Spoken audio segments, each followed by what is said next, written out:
எப்படி நியாயமாகும்? இதை எப்படி சொல்லலாம்னா, நீங்க ஒரு பேங்க்ல ஹோம் லோன் வாங்கி 15 வருஷம் ஒரு குறிப்பிட்ட வட்டியில இஎம்ஐ கட்டி முடிச்சிட்டீங்க. ம். திடீர்னு பேங்க் மேனேஜர் வந்து, இல்ல இல்ல 10 வருஷத்துக்கு முந்தைய வட்டி கணக்கீடு தவறு, ரூல்ஸ் மாறிருச்சு. நீங்க இதுவரை கட்டியதெல்லாம் செல்லாது. இன்னும் கட்டணும்னு சொன்னா எப்படி இருக்கும்? ரொம்ப கரெக்டான உதாரணம். அப்படிதான் இதுவும் இருக்கு.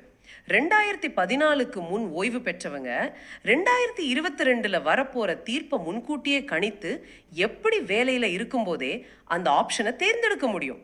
இது நடைமுறைக்கு சாத்தியமில்லாத ஒண்ணு இல்லையா? நீங்க கேட்கறது மிகச்சரியான லாஜிக்.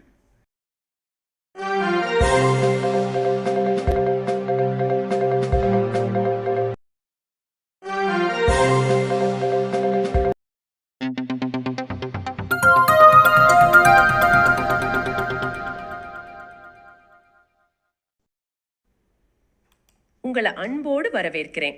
இது உங்களுக்கான ஒரு ஆழமான அலசல். ம். நீங்க வேலைக்கு போயிட்டு இருக்கலாம், இல்லனா ஒரு காஃபி குடிச்சிட்டு ரொம்ப நிதானமா இதை கேட்டுட்டு இருக்கலாம். நீங்க எங்க இருந்தாலும் சரி, கொஞ்சம் கவனமா கேளுங்க. ஆமா, ஏன்னா இது ரொம்ப முக்கியமான டாபிக். கண்டிப்பா. இன்னைக்கு நாம விவாதிக்க போற விஷயம் உங்களோட எதிர்காலத்தோட, குறிப்பா உங்களோட வாழ்நாள் சேமிப்பான நிதி பாதுகாப்போட ரொம்ப நெருக்கமான தொடர்புடையது. ம். இன்றைய நம்ம தரவா மார்ச் 9, 2026 அன்னைக்கு மாத்ருபூமி இங்கிலீஷ் நியூஸ் பேப்பர்ல வெளியான ஒரு ரொம்ப முக்கியமான கட்டுரையை எடுத்திருக்கோம். ரொம்ப விரிவான கட்டுரை அது. ஆமா, அதோட தலைப்பு என்னன்னா, 2014க்கு முந்தைய அதிக ஓய்வூதிய கோரிக்கைகளை தடுக்க ஆர்சி குப்தா வழக்கின் தீர்ப்பை எதிர்க்க இபிஎஃப்ஓ முடிவு. ம். நம்ம அலசலுக்குள்ள போறதுக்கு முன்னாடி நான் உங்ககிட்ட ஒரு சூழ்நிலையை கற்பனை பண்ணி பார்க்க சொல்றேன். நீங்க ஒரு 30-35 வருஷம் ஒரு கம்பெனியில ரொம்ப கடினமா உழைத்து சேமித்து நிம்மதியா ரிட்டையர் ஆகுறீங்க. ஒரு நல்ல ரிட்டையர்மெண்ட் லைஃப். கரெக்ட். ஒவ்வொரு மாசமும் உங்களுக்கு ஒரு குறிப்பிட்ட தொகையில பென்ஷன் கிடைச்சிட்டு இருக்கு. திடீர்னு ஒரு நாள் சில சட்ட பிரிவுகளை காட்டி அந்த ஓய்வூதியம் நிறுத்தப்பட்டால் உங்களுக்கு எப்படி இருக்கும்? அது ரொம்ப அதிர்ச்சியா இருக்கும். ஆமா. சரி, இதை நாம் விரிவாக பிரித்து பார்ப்போம். இது எப்படி சாத்தியம், இதுக்கு பின்னாடி நடக்கிற சட்டப்போர் என்ன அப்படிங்கிறது தான் இன்னைக்கு நாம அலச போறோம். இந்த அலசோட மைய நோக்கம் என்னன்னா, ஏதோ ஒரு சட்டம் வந்திருக்கு, ஒரு தீர்ப்பு வந்திருக்குன்னு நியூஸ் பேப்பர் தலைப்புகளை மட்டும் படிச்சுட்டு போறதுக்காக இல்ல. இந்த பென்ஷன் விதிகளுக்கு நடுவுல நடக்கிற தொடர்ச்சியான சட்ட போராட்டங்கள் என்ன, அதோட பின்னாடி உள்ள காரணம், அதாவது வை, அதை புரிஞ்சுக்கிறது தான். அது ரொம்ப முக்கியம். நம்ம ஓய்வூதிய அமைப்பு எப்படி செயல்படுது, நீதிமன்ற தீர்ப்புகள் எப்படி ஒரு சாதாரண ஊழியரோட வாழ்க்கையை நேரடியா பாதிக்குது, அதே நேரத்துல ஓய்வூதிய அமைப்பான இபிஎஃப்ஓவுக்கு இதுல இருக்கிற நடைமுறை சிக்கல்கள் என்ன அப்படிங்கறத இன்னைக்கு நாம விரிவா பேச போறோம். மிக முக்கியமான ஒரு புள்ளிக்கு வந்துட்டோம். இந்த கட்டுரைக்குள்ள போறதுக்கு முன்னாடி இந்த அதிக ஓய்வூதியம், அதாவது ஹையர் பென்ஷன்னா என்ன அப்படிங்கறத நாம முதல்ல தெளிவுபடுத்திடணும்னு நினைக்கிறேன். கண்டிப்பா. பலருக்கும் பிஎஃப் பத்தி தெரியும், ஆனா இந்த அதிக ஓய்வூதியம் கோரிக்கை எதற்காக வந்தது, அந்த அடிப்படை சிக்கல் என்னங்கிறத நம்ம பதிவு செய்யணும் இல்லையா? ஆமா, இதை நாம ரொம்ப எளிமையா புரிஞ்சுக்கலாம்.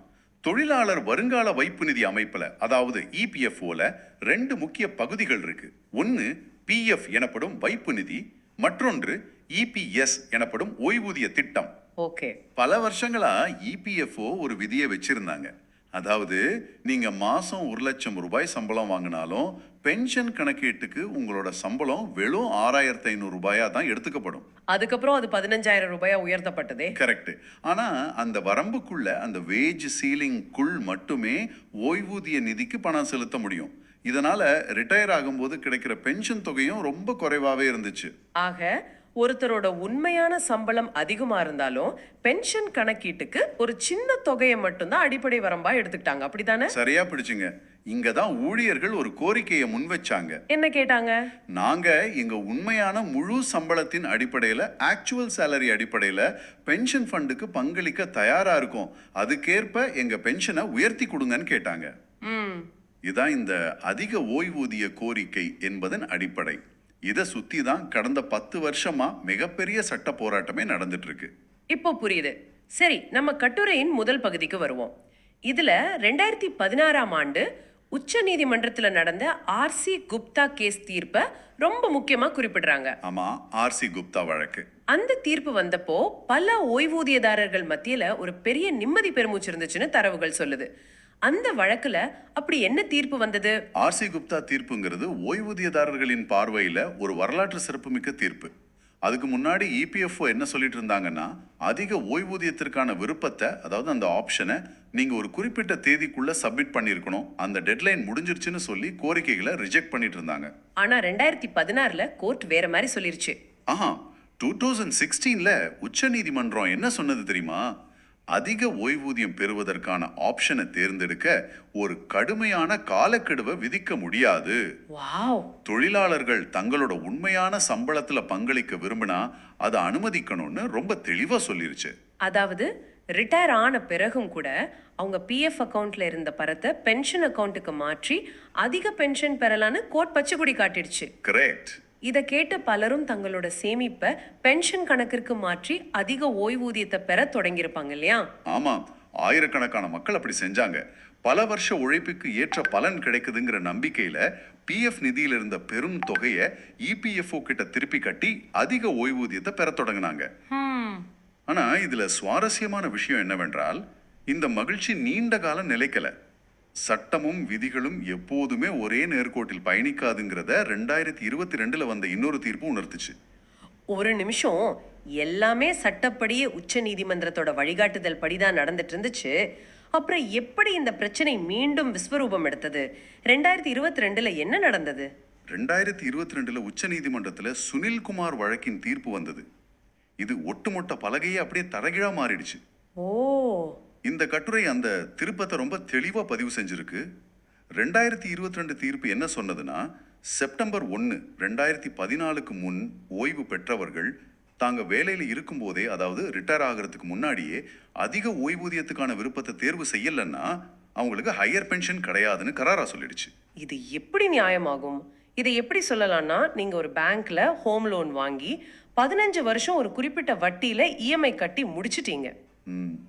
திடீர்னு பேங்க் மேனேஜர் வந்து இல்ல இல்ல 10 வருஷத்துக்கு முந்தைய வட்டி கணக்கீடு தவறு, ரூல்ஸ் மாறிடுச்சு, நீங்க இதுவரை கட்டியதெல்லாம் செல்லாது, இன்னும் கட்டணும்னு சொன்னா எப்படி இருக்கும்? ரொம்ப கரெக்டான உதாரணம். அப்படிதான் இதுவும் இருக்கு. 2014க்கு முன் ஓய்வு பெற்றவங்க 2022ல வரப்போற தீர்ப்பை முன்கூட்டியே கணித்து எப்படி வேலையில இருக்கும்போதே அந்த ஆப்ஷனை தேர்ந்தெடுக்க முடியும்? இது நடைமுறைக்கு சாத்தியமில்லாத ஒண்ணு இல்லையா? நீங்க கேட்கறது மிகச்சரியான லாஜிக். இந்த நடைமுறை சிக்கல் தான் இப்போ மிகப்பெரிய பிரச்சனையா மாறி இருக்கு. 2016 தீர்ப்பை நம்பி ஏற்கனவே அதிக ஓய்வூதியம் பெற்றுக்கிட்டு இருந்த ஆயிரக்கணக்கான மக்களோட பணம் இந்த 2022 தீர்ப்புக்கு பிறகு திடீர்னு நிறுத்தப்பட்டுடுச்சு. ரொம்ப கொடுமை. அவங்க அந்த பணத்தை வச்சு தங்களோட மருத்துவ செலவுகளையோ அன்றாட வாழ்க்கையோ பிளான் பண்ணியிருப்பாங்க. அதெல்லாம் இப்போ கேள்விக்குறி ஆயிடுச்சு. இது கேட்பதற்கே ரொம்ப வேதனையா இருக்கு. ஒரு பக்கம் தங்களோட வாழ்வாதாரத்துக்காக கோட்படிகள் ஏறும் முதியவர்கள், ஆனா அதே நேரம் நாம இதை இபிஎஃப்ஓ கோணத்திலிருந்தும் பார்க்கணும். கண்டிப்பா. அவங்க ஏன் இவ்வளவு கடுமையா இதை எதிர்க்கிறாங்க? முதியவர்களுக்கு பென்ஷன் கொடுப்பதில் அவங்களுக்கு அப்படி என்ன தயக்கம் இருக்க போகுது? இது ஒரு மிக முக்கியமான கேள்வி. நாம இந்த பிரச்சனையை உணர்ச்சி பூர்வமா மட்டும் பார்க்க கூடாது. இபிஎஃப்ஓ தரப்புல உள்ள வலுவான பொருளாதார காரணத்தையும் புரிஞ்சுக்கணும். பென்ஷன் ஃபண்டுங்கிறது ஒரு பொதுவான நிதி குளம் மாதிரி, அதாவது ஒரு பூல்டு ஃபண்ட். இன்னைக்கு வேலையில சேர்ந்துள்ள 20 வயது இளைஞனும் இதுல பணம் செலுத்துறான், 30 வருஷம் வேலை பார்த்தவனும் செலுத்துறாரு. ஆமா. இப்போ 2014க்கு முன் ஓய்வு பெற்ற பல லட்சக்கணக்கானவருக்கு முன் தேதியிட்டு, அதாவது ரெட்ரோஆக்டிவா அதிக ஓய்வூதியம் வழங்கணும்னா பல 1000 கோடி ரூபாய்கள் ஒரே அடியா அந்த நிதியிலிருந்து வெளியேறும். ஓ, அப்படியானால் ஒட்டோடொத்து ஓய்வூதிய நிதியுமே திவாலாகும் அபாயம் இருக்கா? சரியா சொன்னீங்க. அப்படி அந்த நிதி திவாலானா இன்னைக்கு சிறுக சிறுக பணம் சேமிச்சுட்டு இருக்கிற கோடிக்கணக்கான தற்போதைய தொழிலாளர்களின் எதிர்காலம் என்ன ஆகுது? அதுவும் உண்மைதான். அந்த நிதியை பாதுகாப்பா வச்சிருக்க வேண்டிய கடமை இபிஎஃப்ஓக்கு இருக்கு. அதனாலதான் சட்ட விதிகள்ல உள்ள எந்த ஒரு சின்ன இடைவெளியையும் பயன்படுத்தி கணக்கிலடங்காத நிதி சுமை வந்து விடக்கூடாதுங்கிறதுல அவங்க ரொம்ப தீவிரமா போராடுறாங்க. இப்ப புரியுது. 2 தரப்புலயுமே நியாயம் இருக்கு. ஒரு பக்கம் உரிமைக்காக போராடும் மக்கள், மறுபக்கம் அமைப்பை காப்பாற்ற போராடும் இபிஎஃப்ஓ. சரி, இதெல்லாம் இப்போ எங்க வந்து நிக்குது? இந்த கட்டுரையில என்ன ரொம்ப சிந்திக்க வச்ச ஒரு டேட்டா இருக்கு. இந்தியா முழுவதிலும் பல உயர் நீதிமன்றங்கள்ல வழக்குகள் நடந்தாலும் கேரள உயர் நீதிமன்றத்துல மட்டும் அதிகபட்சமாக 574 மனுக்கள் தாக்கல் செய்யப்பட்டிருக்கு. ஆமா, 574 பெட்டிஷன்ஸ். இத்தனை பேர் ஒரே நீதிமன்றத்தை அணுகியிருக்காங்க. அங்க என்ன நடக்குது? கேரளா உயர்நீதிமன்றம் இப்போ இந்த ஒட்டுமொத்த சட்ட போராட்டத்தோட மையமாகவே மாறிடுச்சுன்னு சொல்லலாம். இதுல கவனிக்க வேண்டிய மிக முக்கியமான சட்ட நுணுக்கம் ஒன்னே கட்டுரையில சொல்லியிருக்காங்க. என்ன நுணுக்கம்? அதாவது கேரளா உயர்நீதிமன்றத்தோட தனி நீதிபதி சிங்கிள் பெஞ்ச் சமீபத்தில் ஒரு கருத்தை பதிவு செஞ்சிருக்காரு. 2022 புதிய தீர்ப்பு வந்திருந்தாலும் 2016 ஆண்டின் ஆர்சி குப்தா தீர்ப்பு இன்னமும் முழுமையா இறந்து விடவில்லை, அது இன்னமும் செல்லுபடியாகும்னு அவர் சுட்டிக்காட்டியிருக்காரு. அட, இது ஒரு மிகப்பெரிய திருப்பம். ஆமா, அப்படியானால் கேரள உயர் நீதிமன்றத்தோட இந்த நிலைப்பாடு இபிஎஃப்ஓ தரப்புல ஒரு பெரிய கலக்கத்தை ஏற்படுத்தியிருக்கும் இல்லையா? ஏன்னா அந்த நீதிபதியோட கருத்தை வச்சு பார்த்தா மீண்டும் பழையபடி அதிக ஓய்வூதியம் கொடுக்க வேண்டி வருமே. கண்டிப்பா. இதனாலதான் கட்டுரையில இபிஎஃப்ஓ மிகப்பெரிய அளவிலான நிதி நெருக்கடியை சந்திக்க நேரிடும்னு குறிப்பிடப்பட்டிருக்குன்னு நினைக்கிறேன். ஆமா, இபிஎஃப்ஓ இந்த விஷயத்தை லேசா எடுத்துக்கல. கேரள உயர் நீதிமன்றத்தின் இந்த கருத்தால் ஏற்பட போற நிதி சுமையை தவிர்க்க அவங்க ஒரு தீவிரமான முடிவு எடுத்திருக்காங்க. என்ன முடிவு? உச்ச நீதிமன்றத்தில் தங்களுக்காக வாதாடும் முன்னணி வழக்கறிஞர்கள் குழுவை நேரடியாக கேரள உயர் நீதிமன்றத்திற்கே சென்று வாதிடுமாறு இபிஎஃப்ஓ அறிவுறுத்தி இருக்கு. ஓ, டெல்லியில இருந்து? ஆமா, ஒரு மாநில உயர் நீதிமன்றத்தில் நடக்கிற வழக்கிற்கு டெல்லியிலிருந்து உச்ச நீதிமன்ற வழக்கறிஞர்களை அனுப்புறாங்கன்னா இந்த வழக்கின் முடிவுகள் ஒட்டுமொத்த இந்தியாவுக்கும் எத்தகைய தாக்கத்தை ஏற்படுத்தும்னு அவங்க உணர்ந்திருக்காங்க. உண்மைதான். ஆனா இப்போதைய நிலைமை என்னன்னா, இந்த வழக்குகளோட இறுதி தீர்ப்பு வரும் வரை பல ஓய்வூதியதாரர்கள் பல்வேறு உயர்நீதிமன்றங்கள் வழங்கிய இடைக்கால உத்தரவுகளின் அடிப்படையில் மட்டுமே தற்போதும் தங்களோட அதிக ஓய்வூதியத்தை பெற்று வராங்கன்னு கட்டுரையில இருக்கு. இது ஒரு நிரந்தர தீர்வு இல்லையே. எந்த நேரத்திலையும் அடுத்த விசாரணையில இந்த உத்தரவு மாறலாம் அப்படிங்கிற ஒரு தொங்கு சதையில தான் அவங்களோட மாதாந்திர பட்ஜெட் இருக்கு இல்லையா? அதுதான் இதுல உள்ள மிகப்பெரிய துயரம். இறுதி தீர்ப்பு எப்படி வருமோ என்ற அச்சத்திலேயே அவங்க ஒவ்வொரு மாசத்தையும் கடக்க வேண்டியிருக்கு. இது ஒரு புறம் இருக்க, சட்ட போராட்டத்தை தாண்டி கணக்கீட்டு முறையில இபிஎஃப்ஓ வச்சிருக்கிற ஒரு புதிய செக்மேட் பத்தி நம்ம பேசியாகணும். ஓ, செக்மேட்டா? ஆமா, கட்டுரையில ப்ரோரேட்டா கணக்கீடு பத்தி ஒரு பெரிய விவாதம் இருக்கு. இதன் அர்த்தம் என்ன? நான் அதை கேட்கணும்னு நினைச்சேன். இந்த ப்ரோரேட்டா முறைனா என்ன? ஒருவேளை கோர்ட்ல போராடி ஒரு ஊழியர் தனக்கான அதிக ஓய்வூதிய உரிமையை வென்றெடுத்தாலும் இந்த ப்ரோரேட்டா கணக்கீடு அதை சுருக்கிடும்னு சொல்றாங்களே, அது எப்படி? இதை ஒரு உதாரணத்தோட விளக்க முடியுமா? கண்டிப்பா. இது ஒரு சாதாரண ஊழியரோட பார்வையிலேருந்து பார்ப்போம். நீங்க 30 வருஷம் வேலை செஞ்சிருக்கீங்கன்னு வச்சுக்குவோம். பழைய முறையில் பென்ஷன் எப்படி கணக்கிடப்படும்னா, நீங்க பணி ஓய்வு பெறும்போது கடைசியா வாங்கின 60 மாசத்தோட சராசரி அதிகபட்ச சம்பளத்தை வச்சு உங்க மொத்த 30 வருட பணிக்காலத்திற்கும் சேர்த்து ஒரு கணிசமான தொகையை பென்ஷனா நிர்ணயிப்பாங்க. இதுதான் பல தசாப்தங்களா இருந்த முறை. இது கேட்பதற்கு ரொம்ப நியாயமா தெரியுது. இதுல என்ன சிக்கல்? சிக்கல் இங்க தான் தொடங்குது. இபிஎஃப்ஓ இப்ப கோர்ட்ல ப்ரோரேட்டா முறையை கடுமையா ஆதரிக்க முடிவு செஞ்சிருக்காங்க. ப்ரோரேட்டா அப்படின்னா விகிதாச்சார அடிப்படையிலான கணக்கீடு. ஓகே, இதன்படி உங்க 30 வருட பணிக்காலத்தை ஒரே தொகுப்பை பார்க்க மாட்டாங்க, அதை துண்டு துண்டா பிரிப்பாங்க. செப்டம்பர் 1, 2014 முன் நீங்க வேலை செஞ்ச வருஷங்களுக்கு அப்போ இருந்த 6500 ரூபாய் சம்பள வரம்பின்படி பென்ஷன் கணக்கிடுவோம்னு சொல்றாங்க. ஒரு நிமிஷம், அப்படி என்றால் 30 வருஷத்துல 20 வருஷம் 2014 முன்பு வேலை செஞ்சிருந்தா அந்த 20 வருட உழைப்பிற்கான பென்ஷன் கணக்கீடு வெறும் 6500 ரூபாயை வச்சு மட்டும்தான் செய்யப்படுமா? ஆமா, அதுக்கு பிந்தைய வருஷங்களுக்கு மட்டும் அதிக சம்பள வரம்பின்படி கணக்கிடுவோன்னு பிரிச்சுக்குவாங்க. இதோட இறுதி முடிவு எப்படி இருக்கும்? கிடைக்க வேண்டிய தொகை பெருமளவு குறைஞ்சிடுமே. அதுதான் நிதர்சனம். ஒருத்தரோட பென்ஷன் தொகையில ஏறக்குறை 30 முதல் 40% வரை குறைந்துவிட வாய்ப்பு இருக்கு. அதாவது நீங்க கோர்ட்ல வழக்காடி சட்ட ரீதியா அதிக ஓய்வூதியம் பெற எனக்கு தகுதி இருக்குன்னு தீர்ப்பு வாங்கினாலும் உங்க கையில கிடைக்கிற தொகை நீங்க எதிர்பார்த்ததுல பாதியா சுருங்கிடும். இந்த முறையை தான் இபிஎஃப்ஓ கோர்ட்ல தொடர்ந்து தற்காத்து பேச போகுதுன்னு கட்டுரை சுட்டி காட்டுது. இது ஒரு இரட்டை அடி மாதிரி இருக்கு. ஒரு பக்கம் 2014 முன் ஓய்வு பெற்றவர்களுக்கு தகுதியே இல்லைன்னு வாதிடுவது, இன்னொரு பக்கம் ஒருவேளை தகுதி பெற்றாலும் கணக்கீடுங்கிற பேர்ல தொகையை குறைப்பது. சரி, இதோட பிரச்சனை முடியுதானா? அதுவும் இல்லை. கட்டுரையில இன்னொரு டெக்னிக்கலான வார்த்தை இருக்கு, விலக்களிக்கப்பட்ட அறக்கட்டளைகள் அல்லது எக்ஸாம்டட் ட்ரஸ்ட்ஸ். இதை பத்தி இபிஎஃப்ஓ ஒரு புதிய கட்டுப்பாட்டை கொண்டு வந்திருக்காமே. ஆமா, அது என்ன? இது எப்படி புதிய பிரச்சனையை உருவாக்குது? இது இன்னும் கொஞ்சம் நுட்பமான விஷயம். பொதுவா பல பெரிய கார்ப்பரேட் நிறுவனங்கள் தங்கள் ஊழியர்களின் பிஎஃப் பணத்தை நேரடியா இபிஎஃப்ஓ கிட்ட செலுத்த மாட்டாங்க. அதுக்கு பதிலாக நிறுவனமே ஒரு விலக்களிக்கப்பட்ட அறக்கட்டளையை, அதாவது எக்ஸம்டட் ட்ரஸ்ட் உருவாக்கி அந்த பணத்தை நாங்களே நிர்வகிச்சுக்கிறோம்னு அரசிடம் அனுமதி வாங்கியிருப்பாங்க.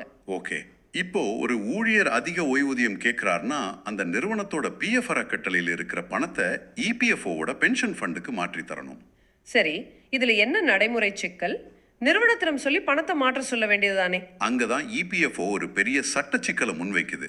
அப்படி பணத்தை மாற்றுவதற்கு அந்த நிறுவனத்தோட பிஎஃப் ட்ரஸ்ட் உருவாக்கப்பட்ட போது எழுதப்பட்ட விதிகள்ல பணத்தை ஓய்வூதிய நிதிக்கு மாற்றலாம் அப்படிங்கிற வெளிப்படையான சரத்து, அதாவது எக்ஸ்பிளிசிட் ப்ரொவிஷன் இருக்கணும்னு இபிஎஃப்ஓ சொல்லுது.